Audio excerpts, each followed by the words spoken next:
Hello guys, how are you? I'm Hardeep Singh. Welcome back to your own YouTube channel.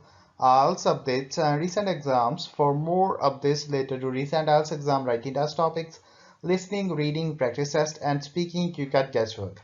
Please guys participate in everyday listening and reading practice test to achieve your desired band score in your actual IELTS exam. Please hit the like and subscribe button. Press the bell icon for the upcoming notifications. Don't forget like, subscribe and share my YouTube channel and my Facebook page, IELTS updates and recent exams. Part 1. You will hear a student union representative talking to some new students. First, you will have some time to look at questions 1 to 7.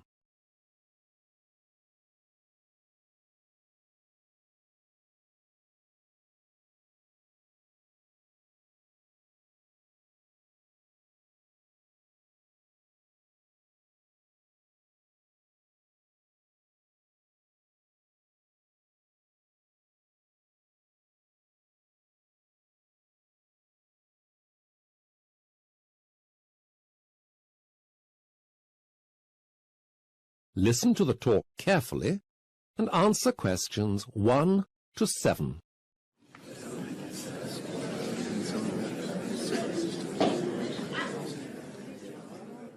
Hello everyone, and welcome to Borchester University. If you'd like to split into small groups of about 10, a guide will take you around the campus. The first thing they'll show you is the most important, where to get food. Okay, please divide into smaller groups now. The guides are here on the left. Right, 9, 10, that's about right. Okay, let's start. As the coordinator said, we'll look at where to eat on campus first. The principal place to buy food is here, the main refectory. As you can see, this is large. It holds about 500 people, so it's very busy. What can you buy here? They always have a good choice. Usual choices are vegetarian, fish, pasta and salad, as well as a main choice menu, including the budget choice.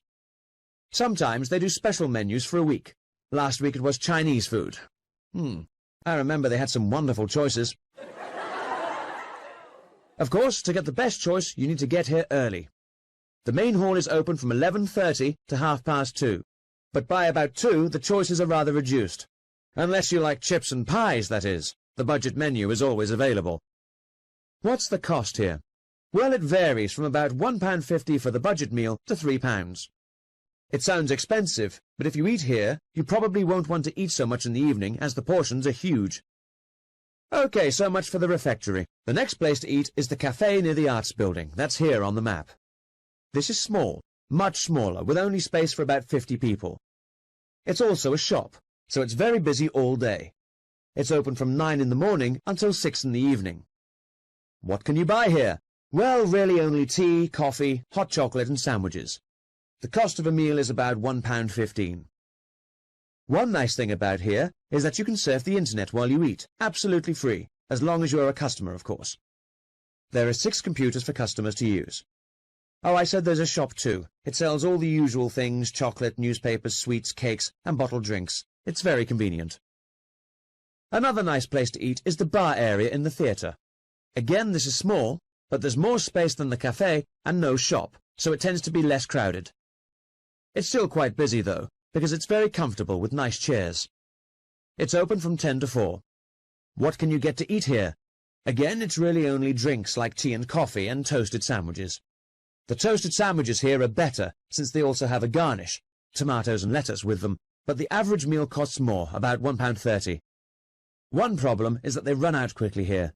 You are not likely to find much to eat after about 1:30. Before the talk continues, you have some time to read questions 8 to 10.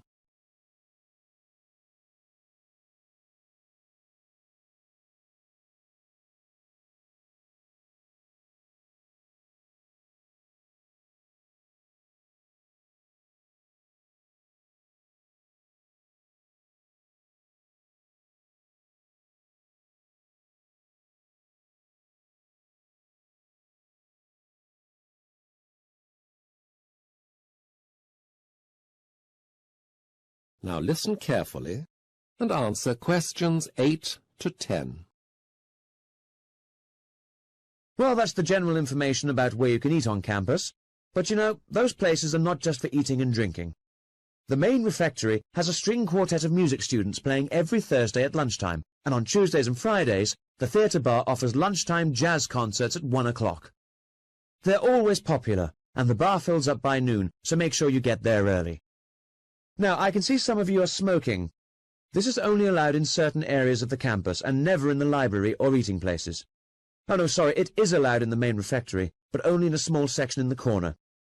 There were suggestions that the theatre bar would be a smoking area, but this created quite a debate among students, so a final decision hasn't as yet been made. Thanks for your attention. Now your guide will take you on your tour. That is the end of part 1. You now have half a minute to check your answers.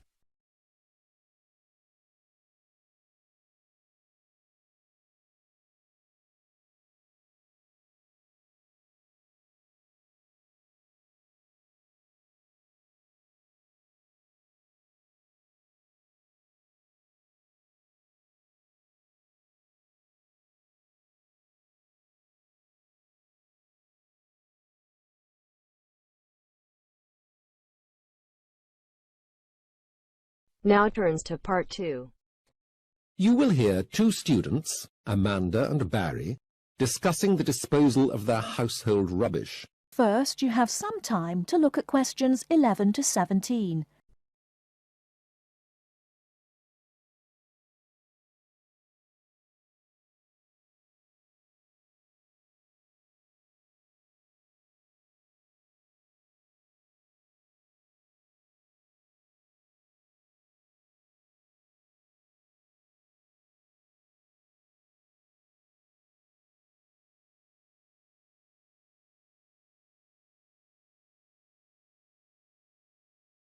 Now, listen carefully and answer questions 11 to 17. We really had better sort this waste out. There's quite a lot of it now. Yes, it's probably worthwhile taking this lot to the recycling centre now. There's at least a full carload. Yes, but first we need to sort it all out. We won't be able to do that once we arrive there. OK, so what do we do? That's easy. We put each type into labelled boxes. You mean sort them out into different materials? Yes, that's right. OK. It seems quite straightforward. What shall we start with? What about the glass? Good idea. First, let's put all these bottles in. Yes, but we shouldn't put that milk bottle in. That should go back to the milkman. Yes, you're right. This is a returnable bottle too. It goes back to the local shop. This broken mirror can go with the glass, can't it? Yes, of course. But be careful of your fingers. OK. What's next?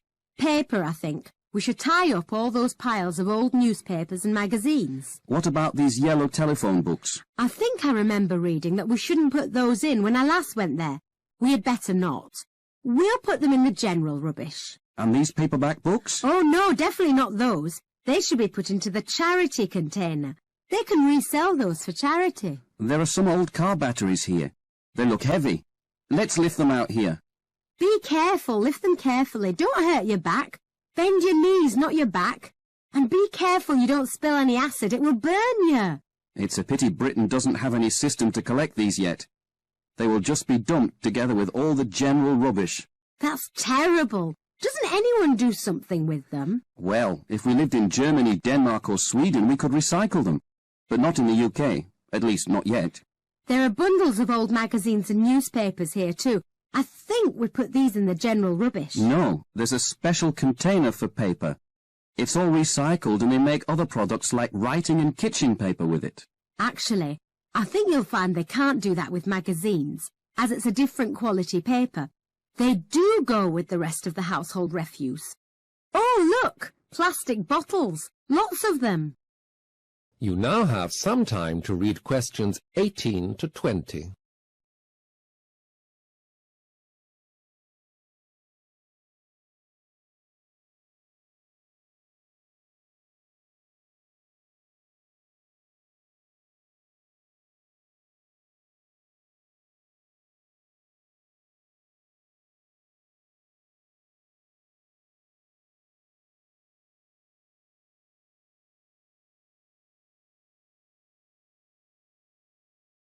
Now listen to the rest of the discussion and answer questions 18 to 20. Well, you know how much cola they had at the party. That's where most of it's from. Well, all the soft drink bottles can be put together. What about the other plastics here? Some things have a code. Yes, look here. These two are the same. We just need to look for the code on the plastic. That will tell us where we have to put the bottles. Any bottle without a code? Well, we'll just have to check when we get there. There won't be too many. Anyway, they do have a technician to offer advice when you get to the recycling centre. OK, we've nearly finished. What about this bag of old clothes? That's easy. The charities take those as they are, and they sort them out. Then they can sell the clothes which are still in a good condition, and they can make a lot of money out of them. The bad ones can be sold as rags. The paper industry takes those. It's amazing what can be done with things we throw away. If we don't try to recycle, then the future of the planet... That is the end of part 2. You now have half a minute to check your answers.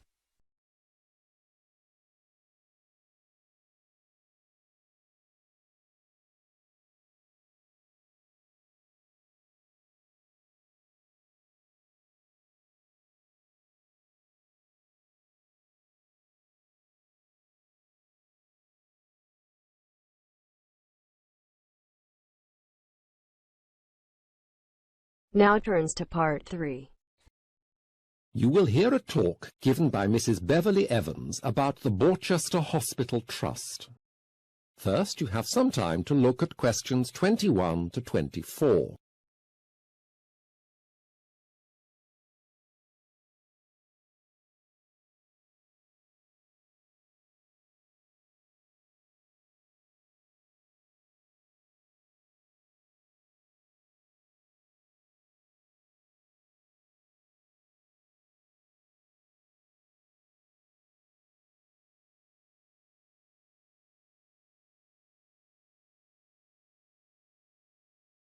Now listen carefully to the talk and answer questions 21 to 24. Welcome everyone to this final session of the Borchester Health Authority's Nurses Orientation Programme. We're very pleased to welcome Mrs. Beverly Evans, who is the chairman, or should I say chairperson, of the Borchester Hospital Trust. All you nurses will know how valuable the work of the Trust is to us, and Beverly is going to bring us up to date with some of the things the Trust has been doing. Beverly.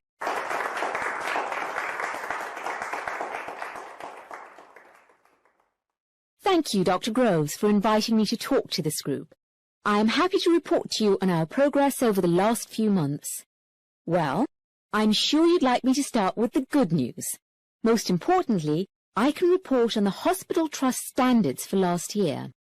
Well, one rough guide is how happy the public were with our service. I am happy to report that 5,961 letters of appreciation were received by the Trust, whilst there were only 57 letters of complaint. I'm sure that we don't want any letters of complaint at all, but I'm sure you'll feel that this is a good result. On the topic of public relations, we have recently established a visitors' charter to inform the public what standards to expect. These standards are now displayed in all patient areas, for instance on ward notice boards. An area of particular concern is that of patients with special needs. One recent initiative is a policy where all patients who have hearing problems have their records marked with a sympathetic ear symbol. Only with their consent, of course. This will mean that anyone dealing with those whose hearing is impaired will be aware of the problem from the onset. Now, on to general topics. The main entrance is being improved. You've all seen the plans, I'm sure, and you've walked around the building work. Sorry about that. Well, the work actually started a few months ago. I'm very happy to tell you the work is progressing well and is on budget and on time. By next June, we will have a brand new entrance hall, which will be much better than the old one. You now have some time to read questions 25 to 30.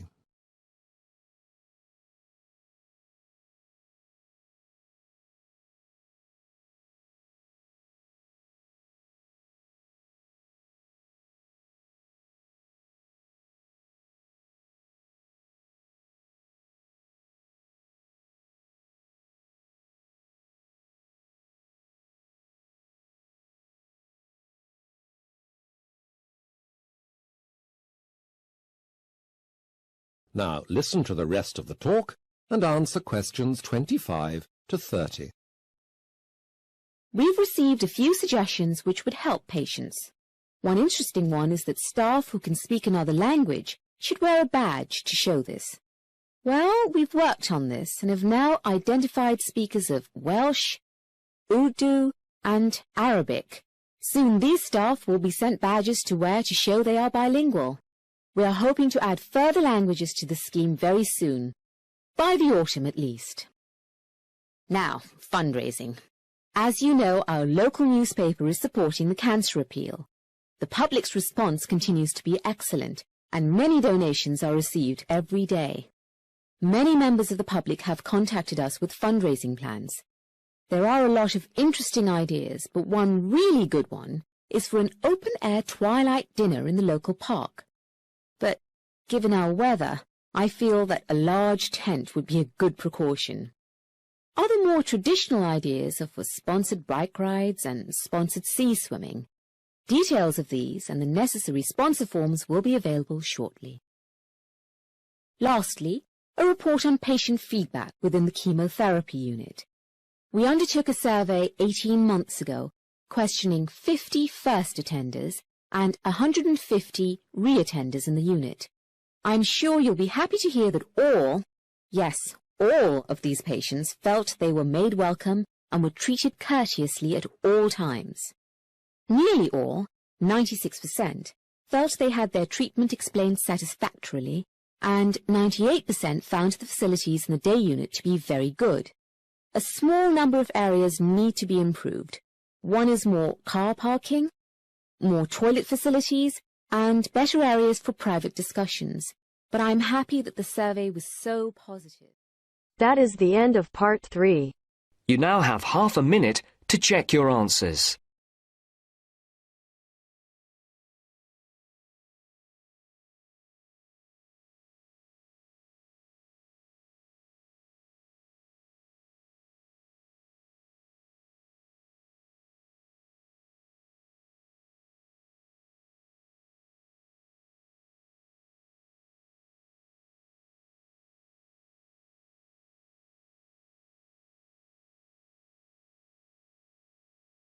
Now turns to part 4.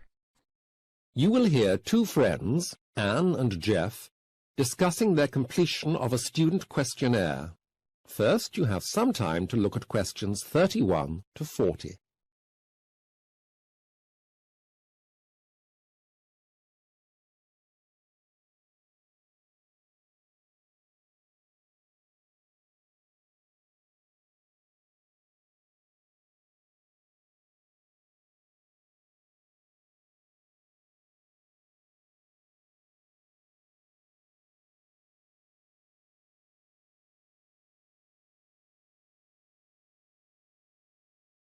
Now listen carefully to the talk and answer questions 31 to 40. So, if you would all be kind enough to fill in these questionnaires before you go, I would be most grateful. I do take your comments very seriously, and if you don't tell me if something doesn't work, then I can't do anything about it, can I? Anyway, take a moment now.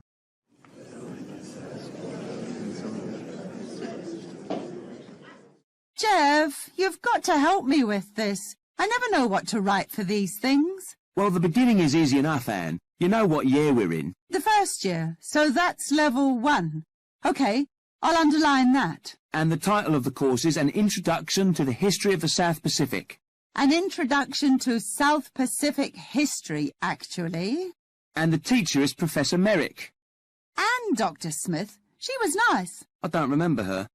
Was that one of the lectures I couldn't attend? Actually, she did 2 sessions in January, and you had the flu then. Do you remember? Oh, yes. But what's the type of teaching? We have lectures and seminars. Should I underline both, or write something in other? No, a seminar course is one where there are no lectures, just seminar meetings and discussions. The lecture course assumes there'll be some tutorials as well. But it is just considered a lecture course. Underline that. OK. Now for the hard part. These statements about the course.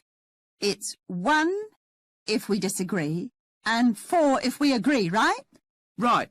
Well, the module has clearly stated aims and objectives. Surely you can give that a 4. Yes, I agree. And for number 2, I thought the teaching methods were fine and encouraged me to participate. Give that a 4 too. You hypocrite! You hardly ever got out of bed for the classes. They certainly didn't encourage you to participate. You should give it a 1 or a 2. But that was my problem and not his. Professor Merrick is good, and he encouraged me. I just didn't respond. He deserves a 4. OK, then. Number 3, the same. Number 4, an up-to-date reading list. Well, I think that's true. I'd give it a 4. I'm not so sure about that. Every time I went to the library, I could only get old books if I could get anything at all. I'll say a 2 for that, or even 1. You're being unfair, Jeff. You were unable to get the books because you left writing the essay until too late, and other students had the books out. Let's compromise and give it 3. What about book provision in the library being adequate? Is number 5. I think I would give that a couple of points, because a lot of books on the reading list only have 1 copy, and with over 100 people on the course, that's not enough. But the reading list itself is good. OK, but the time on each topic is fine. Yes, that's a 4, I guess. For number 7, the feedback question, I think I'd give that a 4 too. He wrote some very helpful comments on my essays. I thought I'd have liked the opportunity to talk through the ideas in the essay with Professor Merrick at more length. Just an hour or so. A 2, maybe. I think that would be hard. You said yourself that there are more than 100 students on the course. If he spent an hour with everyone, you work it out. That's 2.5 weeks' work. Well, a 3 then. Numbers 8 and 9 get 4s. Number 10, adequacy of classroom and facilities. Now that is a problem. The room's not big enough for so many people, and the chairs don't have those things on the side so you can make notes. What are they called? Wings. And it is ever so hot in that room with all those people there. As Professor Merrick says, if we don't complain about it, no one will change the room. In fact, I think you should say exactly what the problems are in the other comments section. Leave out the hot bit. That's just a result of the fact that the room isn't designed for 100 or so people. We should write down our comments, though. OK, I'll put our 2 complaints on paper. That is the end of part 4. You now have half a minute to check your answers. So guys, don't forget like, subscribe and share my YouTube channel and my Facebook page. IELTS updates and recent exams. For more updates related to recent IELTS exam writing test topics, listening, reading, practice test and speaking, you got guesswork. Please guys, participate in everyday new IELTS listening and reading practice tests to achieve your desired band score in your actual IELTS exam. For more IELTS material, visit my official website www.ieltsupdatesandrecentexams.com. The link is given below in the description. If you need PDF files of latest IELTS material, then please join my Telegram channel. So guys, please write your score below the comment section. Again, thanks for listening. God bless you all guys. Stay tuned, stay safe.